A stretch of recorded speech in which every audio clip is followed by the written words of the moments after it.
Good afternoon, everyone, and welcome back to the Suburban Rifleman. It is cold, it is windy, it is nasty out here, and I'm going to try to pump out a bunch of videos this afternoon, but we'll see how far we get. Most important, of course, is my new Inglis P-35, which I gave you a sneak peek at last night. So I've cleaned it. We did have some grit, some manufacturing debris and everything inside it, which is normal, and it was filled with preservative oil. Don't just buy a pistol and go out and slap a mag in it and start blazing away and then complain when it doesn't work correctly. The oil that this was sloshing around inside this pistol, when you get it from a manufacturer, that's preservative oil. It's not meant to be a lubricant. I did clean this very well, and I lubricated it properly, and I guess we'll see if it works. I've got two 15-round mags here. The pistol comes with two 15-round mags.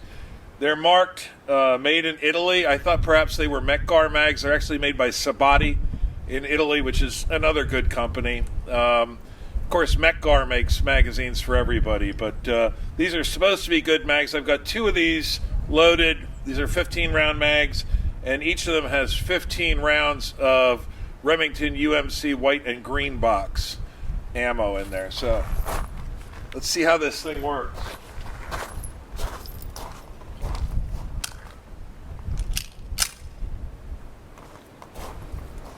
First shots with the Inglis GP35 or P-35.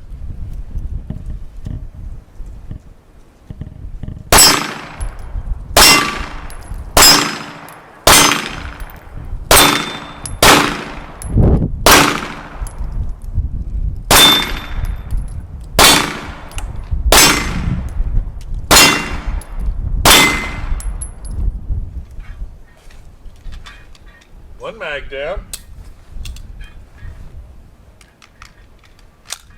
So far, so good. And I'll tell you what, it is soft shooting.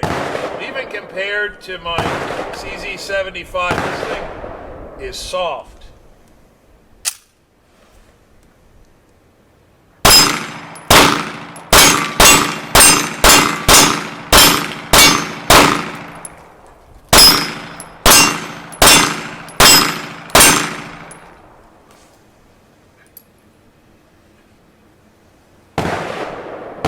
Should have been taking note of how far the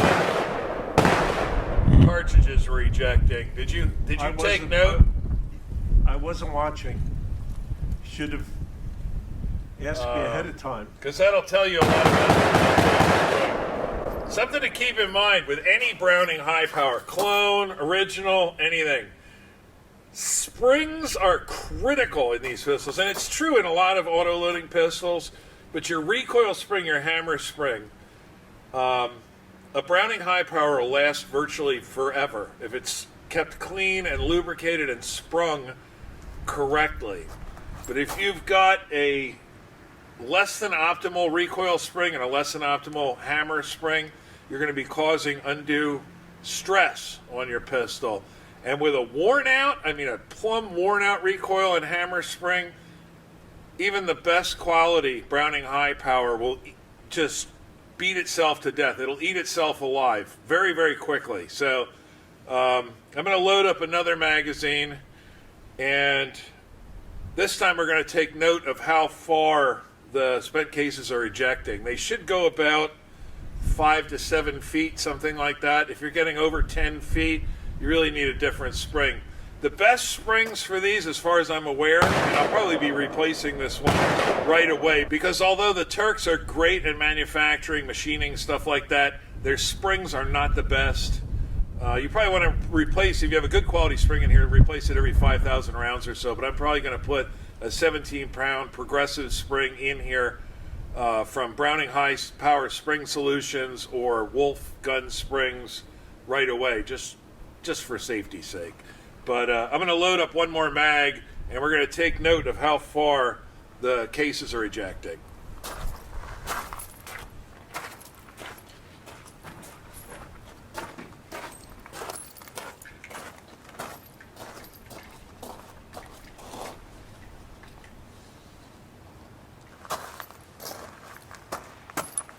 So another thing to keep in mind with the Browning High Power is you have this very long slide release lever or slide lock lever, and you can accidentally activate this when you're shooting if you're shooting with a thumbs forward grip, which I was using.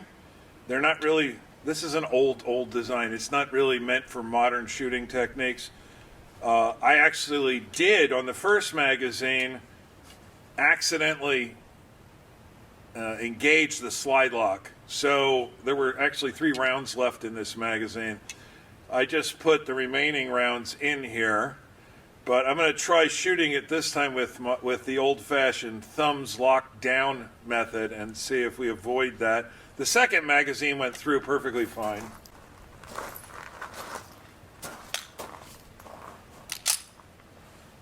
Locking my thumbs down.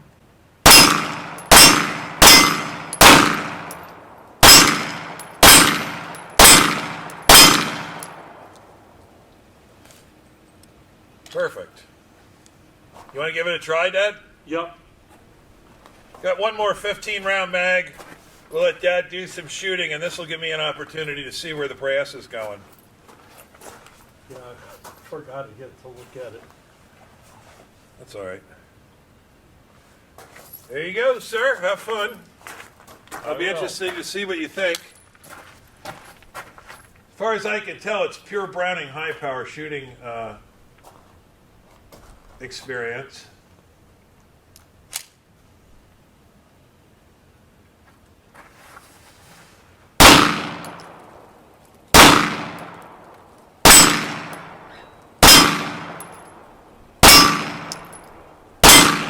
Well, that spring's plenty strong.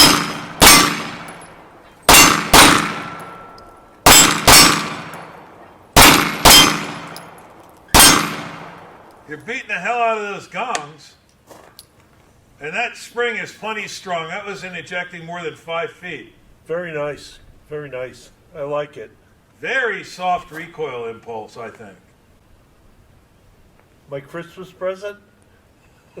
I guess. So anyway, this was by no means meant to be a review of the Inglis P-35. I like the fiber optic front sight. Nice sight picture. Very pleasant shooting experience, in my opinion. We're going to shoot it a little bit more in the next video, or one of the videos coming up, either the next or maybe the one after that, with some of that sketchy ammo that I was using a couple months ago. This has a much heavier hammer spring, but I'll explain all that in the future. I will, of course, be reviewing this once I get a chance to clean it and see how it goes, especially in the next shooting video. But I think it's a really nice reproduction of the original Browning high power. It's actually not. The original Inglis high powers were made during World War II. There were 70,000 of them made, and they were Mark I's. They were the first style of Browning high power. This is actually, and pretty much every other reproduction high power that's being made today, they're all Mark III's. So it's not exactly like the old Inglis is, but very nice reproduction, and so far, so good. So I'm going to wrap this up, and we'll catch you on the next one. Later, guys.